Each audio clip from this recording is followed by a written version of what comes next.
Hello guys, ल अहिले पनि फेरि एउटा सानो भिडियो लिएर आएँ तपाईँको अगाडि है।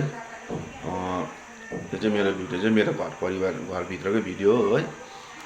सानो अब एउटा बुढाबुढीमा अब सानो एउटा इन्सिडेन्स भएको थियो है।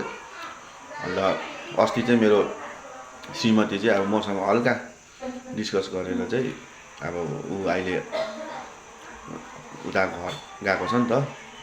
अन्त मलाई चाहिँ अब अलिकति याद आयो नि त बुढियाको अब है। अब यसो भनेर चाहिँ मैले चाहिँ एउटा अब मेसेन्जरमा चाहिँ मैले एउटा मेसेज लेखेर मैले पठाएँ।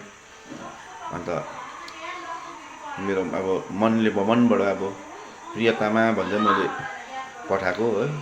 प्रियतामा भन्दै मैले पठाएँ है। अन्त छिटो आऊ घर है, म तिमीलाई पर्खिरहेको छु भनेर मैले अघि मेसेज पठाएको थिएँ है। अन्त म त यताउता घरमा काम गर्दै थिएँ, भरे एकछिनबाट त अचानक फोन आयो। अन्त म त यसो हेरेको त उसको फोन आएको रहेछ। अन्त मैले भनेँ नि त, अन्त हेलो भनेको त, ओए साला वीर मसान भन्यो मलाई त हो। अन्त म त छक्कै परेँ। अन्त के भयो भनेको त, के लेखेर पठाएको तैँले मेसेन्जरमा मेसेज त्यहाँ हेर भनेर भने कि।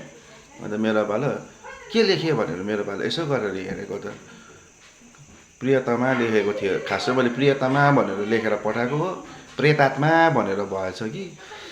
ओ गाह्रो पऱ्यो अब मलाई। अब ऊ घर आउँदिनँ भन्दै चाहिँ अब त्यही साह्रो परिरहेछ, गाह्रो पऱ्यो। अब अलिअलि स्पेलिङ मिस्टेक हुनु पनि यस्तै हुँदो रहेछ साथी हो। लु है, अब यसमा साथीहरूले के भन्नुहुन्छ भनिदिनुहोस् है। अब प्रेत आत्मा भएछ। ल थ्याङ्क यू गाइस।